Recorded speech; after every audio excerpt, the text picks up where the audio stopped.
The Whistler.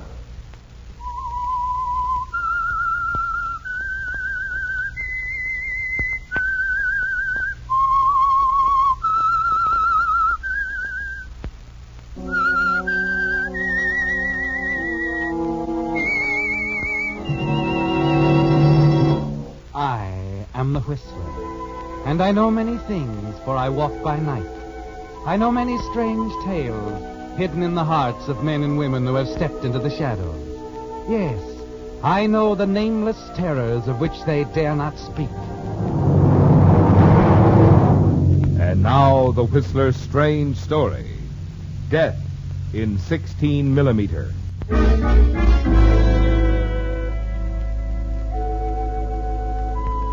The buzz of conversation in the little seaside cafe was low enough to permit the nearby sound of the surf to be heard.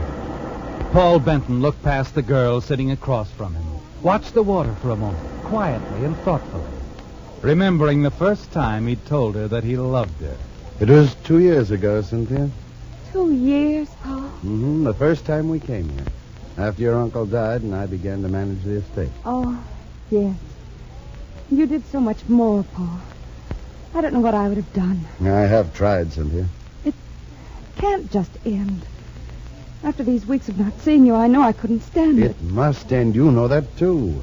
Why, if Edith ever found out that things have gone beyond a mere attorney and client relationship... But she hasn't found out, Paul. She doesn't have to, ever. I'm sorry, dear, but I think too much of you to just go on and on this way. You really mean that, Paul? Can you question it? No. No, Oh, Paul, I can't give you up. But, darling, there's just nothing else to do. Nothing else for either of us. That is, as long as Edith is my wife. Oh, Paul, darling, there must be a way out. We've got to find that way.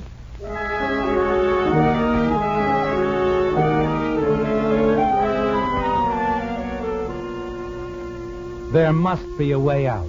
Yes, Paul. You have her thinking in the right direction, haven't you? The way the tears mounted quickly to her eyes. Then that odd little look of determination, of hate almost.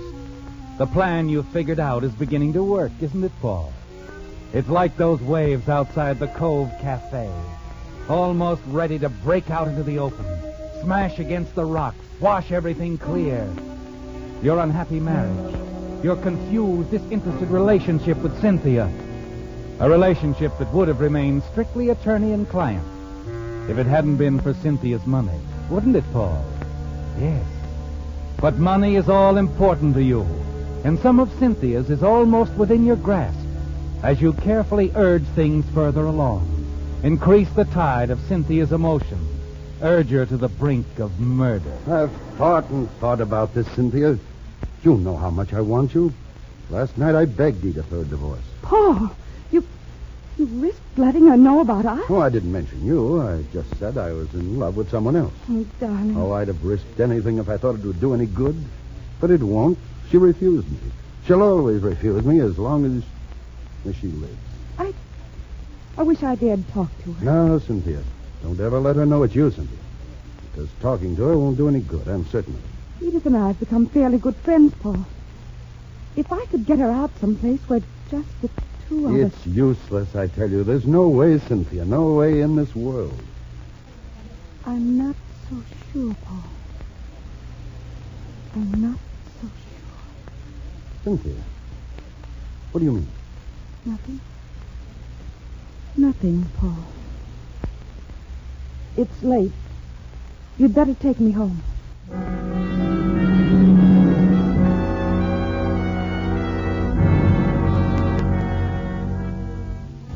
It's going well, isn't it, Paul? Smoothly. And you know exactly what's in Cynthia's mind. You're certain of it the way she kisses you goodnight. No, Paul, she hasn't any intention of giving you up.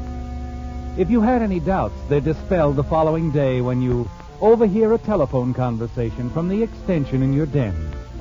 A very interesting conversation between Cynthia and your wife, Edith. Hello, Edith. Darling, it's Cynthia. Cynthia, I haven't heard from you in weeks. I've been wondering if anything was wrong. Oh, I've just been busy, that's all. I wondered, dear, Could you go sailing with me tomorrow, out off the point? Oh, I'd like to, Cynthia, but... Well, you know I'm not a good sailor. Being such a poor swimmer, Darling, you'll be with me, an expert skipper. Oh, could we do something else? Maybe go for a drive? Edith, we must talk someplace where we won't be interrupted. What? I wasn't going to say this until I saw you, but it's important. Why don't you Please tell me now? don't question me over the phone. Meet me at the boat tomorrow at 10. All right. And Edith, Yes? I wouldn't say anything about this meeting. Don't let anyone see you. I won't, Cynthia. I'll be there tomorrow. 10 o'clock. I'll be waiting, darling. I'll be glad to get this off my mind. Bye.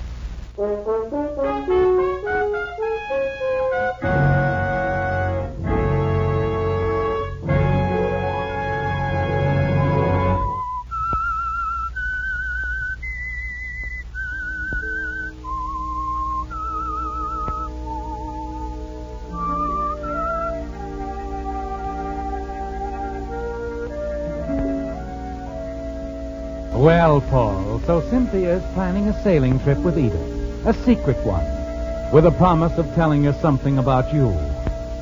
You're certain that it can have all but one meaning, and it can't happen soon enough to fit in with your own plan for some of Cynthia's wealth. At least $100,000, Paul. Perhaps even more later on. But there's still one more move, isn't there? That evening takes you downtown to an out-of-the-way studio apartment, which serves as a base of operations for a client and friend of yours, a commercial motion picture producer, Fred Mason. I'm afraid I don't get this, Benton. I don't get it at all. What's the matter, Fred? You've never questioned any other deal that's been offered you? This isn't nearly as unusual as most. Sure, I take pictures of lots of things. But this doesn't sound so good. $10,000 sounds good, doesn't it? Yeah, but sometimes it depends on how you earn it. You could afford to move away from all that racket. Oh, it doesn't bother me. Just the milk train. Lets a guy know what time it is. Quit stalling, Fred. Business hasn't been good and you know it. All you have to do is take a half a reel or so of movies for a client of mine. Yeah, movies of what? Not commercial, I'll bet. Not exactly. You see, my client believes the wife of a friend of his is going to meet with an unfortunate accident. Wait a minute. If this is murder, I don't want any part of it. Who said anything about murder? Besides, you wouldn't be involved. I just want your pictures for proof in case it should happen. Why doesn't your client's friend save himself a lot of trouble and just get himself a divorce? He thought of that. His wife won't give him one. Now, it seems that he has a girlfriend who's the jealous type, and she's taking the wife sailing tomorrow. Where? Off Fisherman's Point. You know the spot. Tomorrow morning, sometime after 10. My friend has a feeling something will go wrong. So I want you around in another boat with a movie camera to get pictures of the whole thing. What for? Well, like I said, for proof. Sounds more like blackmail. Look, suppose I did go along and nothing happened. There's still $1,000 in it for you. But if there is an accident, your client will pay me $10,000 for the picture? And for keeping your mouth shut. Why don't you do it yourself? I've seen some pretty good stuff you've shot. I want a professional job. It's safer. Then there's the developing of the Look, film. I'll do a lot for dough, but like I said, you can handle it. I don't figure getting mixed up in any murder. You're forgetting something, aren't you, Fred? What? That little hit-and-run accident you were involved in last week? The one you came to see me about? You told me to keep quiet unless something came up. Yes. At the time, silence seemed like the best defense. But since the victim died, I'm not sure it isn't my duty to report it to the authorities. You can still count me out, Paul. There's not enough money in the world to mix me up in a deal like that. But I'll forget you were here tonight if that'll help any. All right, Fred. If that's the way you feel about it, just forget it. Forget the whole thing.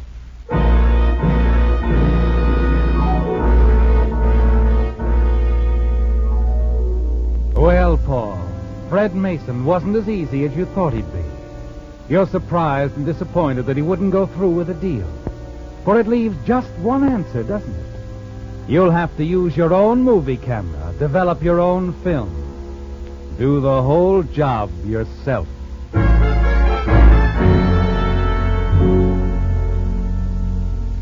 In a rented fishing boat, you follow Edith and Cynthia's course. A mile down from the point, there's a vast formation of rocks, and Cynthia skillfully sails amidst them to gain protection from anyone watching from shore. Approaching the area behind them, you cut the motor. Allow the current to carry you along quietly until you drift into a commanding but protected position. The telescopic lens does the rest as the whole scene appears in the camera finder. Cynthia pointing suddenly to divert Edith's attention, and quickly shifting the sail. Edith is hit squarely and topples overboard. Cynthia dives in as if to help, but actually she merely watches Edith's feeble struggles until she goes under. Then it's all over, with Cynthia sailing off, alone.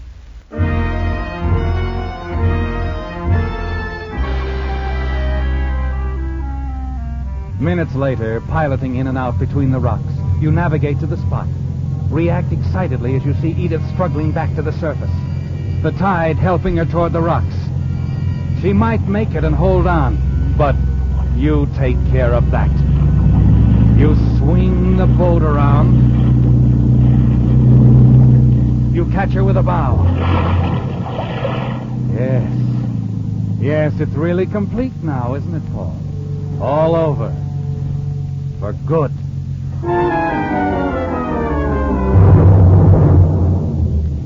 It isn't easy in the week that follows. The recovery of the body. Your seeming grief, the funeral. A couple of weeks later, you decide it's time. Phone Cynthia and drop by her apartment. Another cocktail, Paul? No, thanks, Cynthia. Just a cigarette. Light? Thanks. Why did you ask me to set up my movie projector, Paul? I have some pictures, some last shots of Edith. Oh. I developed them myself. Quite a process. Poor Edith. The stuff came out a little rough, but clear enough to make me glad I have them. I understand, dear. Paul, you do need a drink. I'll get more ice. Okay. Maid's off tonight, isn't she? Right. Taking advantage of Cynthia's absence, you open a desk drawer, take out Cynthia's .22 revolver, and slip it into your pocket. Cynthia bought it a year ago after a series of robberies of wealthy women.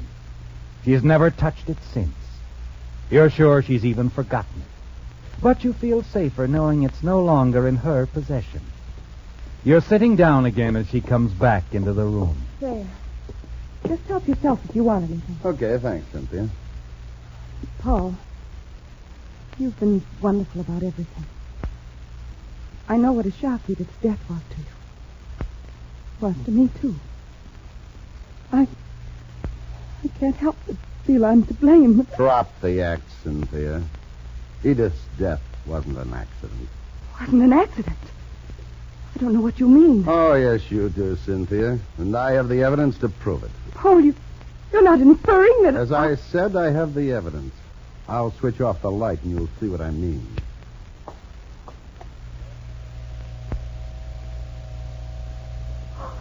Why, it's a movie of Edith and me. Sure. You're the star. But how did you... This scene coming up is my favorite. It's the one where you deliberately push Edith overboard. What's the matter, Cynthia? Don't you like it? Stop it! Shut it up! Okay. Paul, you won't believe it. I planned to tell you about everything later. You said you'd marry me if anything ever happened to Edith. I know, and it turned out exactly as I thought it would when I said it. Something did happen to Edith. Yes, darling. And in a little while we can get married. That's what we wanted. Well, not exactly. I never figured on marrying you, Cynthia. Not at all. You see, I'm in love with someone else. Oh, you can't... Oh, you planned it. From the beginning. All the things you said about loving me. It was a big joke with you, wasn't it? You never cared about me at all. Oh, I wouldn't go that far. I like you a lot. So much that if you were to give me, say, $100,000, I wouldn't even tell the police about what happened. I'd even give you the pictures, too, the negative. 100,000. I've already picked out the stocks you can sell to raise the cash amount. But Paul... you can sell the first thing in the morning. Then you'll have plenty of time to get the cash for me before the banks close. Let's say tomorrow evening, shall we, Cynthia?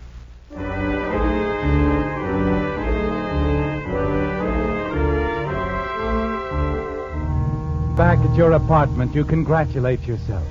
The money is as good as yours, isn't it, Paul?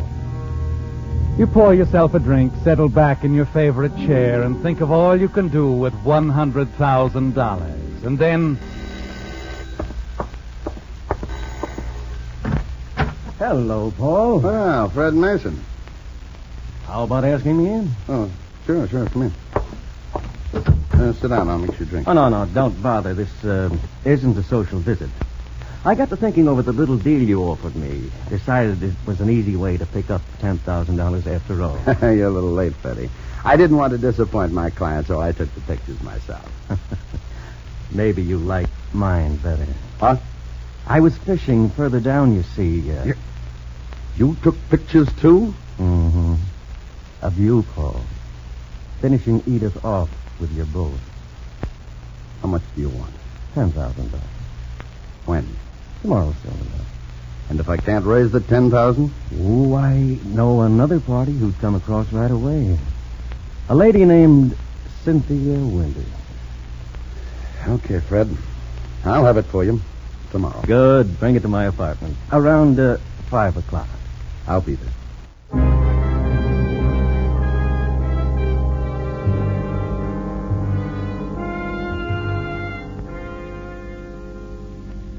Okay, here's your money, Fred. Let's have the pictures. Sure, as soon as I count this. Looks pretty. Well, okay. Your film's on the desk. Projector's in the other room. If you want to run it, make sure it's all there. No, I'll check on that later. Right now, there's a little favor I'd like to ask you to do for me. What kind of favor? I want you to write a letter to Cynthia saying you won't give her the print or the negative of the film she wants unless she pays you $100,000. And that if you don't get the dough by tomorrow, you'll take the pictures to the DA. What are you trying to pull? I'm not that crazy. You won't write it? Not on your life. Maybe this will help you change your mind. But... Now, wait a minute. Put down that gun. Fred, I won't put it down until you write the letter. Now walk over to that typewriter and sit down.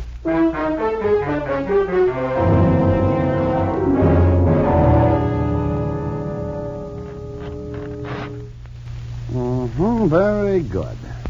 Now, one other thing, Fred. This print you gave me of the film, it isn't enough. I'll have to have the negative. Well, that will cost you more. I figured you'd pull something like that, Fred. That's why I made you write the letter before I brought the matter up. And that's why I brought along this gun. You won't shoot as long as you don't have the negative. You're wrong. I will. You'd never get away with it. Somebody would hear you. You've forgotten about the milk train, Fred. The one that tells you what time it is. I timed it over very carefully. It will cover the sound of a shot easily. No. And this is Cynthia's gun. They'll pin this on her. Maybe figuring you were blackmailing her. You've got it all figured, haven't you? Uh-huh. There's still the negative. Oh, I know it's here in your apartment someplace. You'd better play it smart, Fred, and give it to me. Then I won't have to shoot. You're bluffing. There's not much time left. How about it? Okay, Fred, if that's the way you want it. No, wait, don't. I'll give it to you. The negative's there in the middle desk drawer. Yeah. You're all right? Well, thanks, Fred. That's all I wanted to know. Oh, wait, you said you wouldn't do it. Sorry, Fred, I say a lot of things.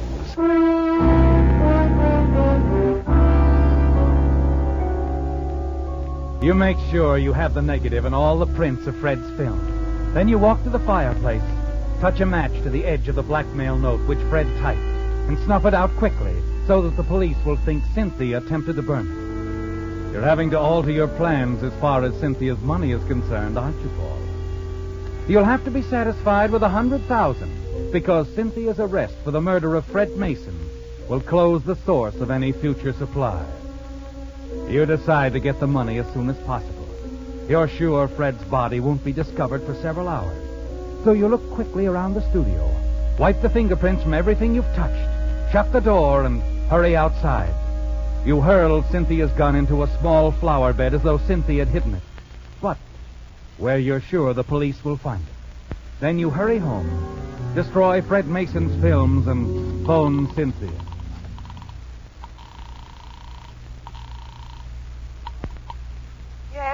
Hello, Cynthia. Oh, Paul. How are things? Ready to complete our little deal? Yes, Paul, I'm ready. You've got everything for me? Everything. Paul. Good. I'll be there in just a few minutes. I'll be here, Paul. Goodbye.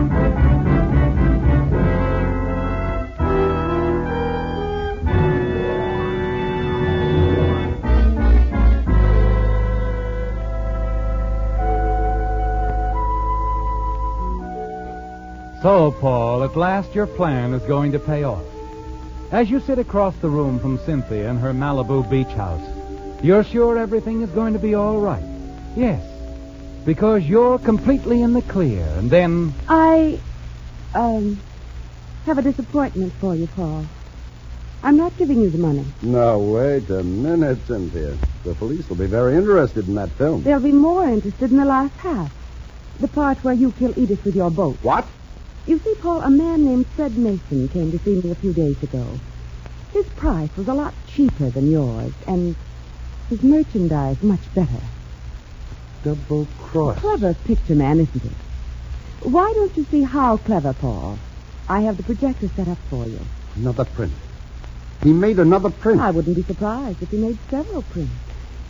And the part where you become the star is ready to go. Go on.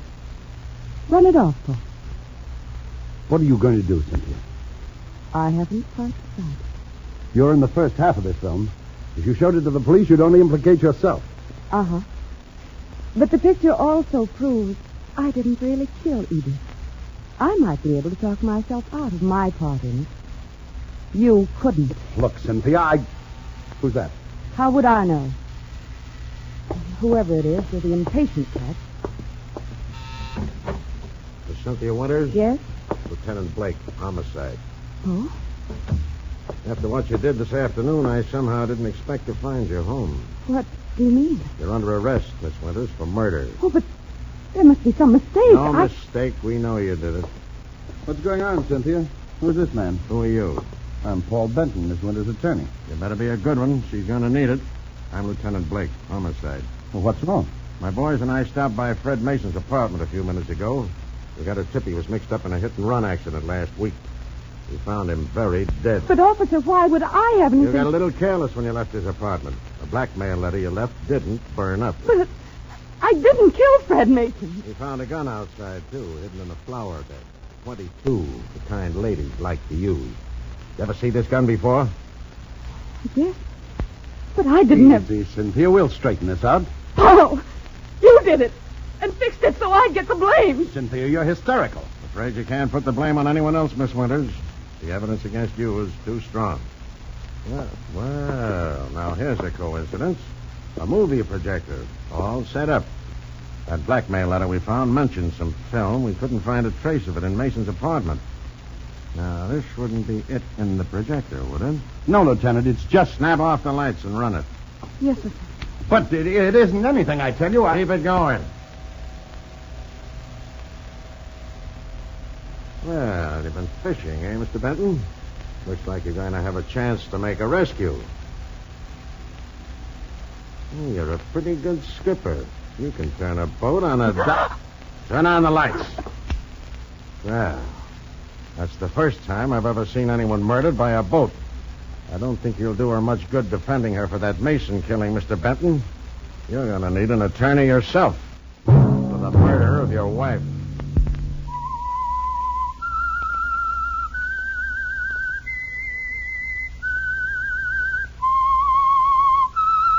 This is the United States Armed Forces Radio Service, the voice of information and education.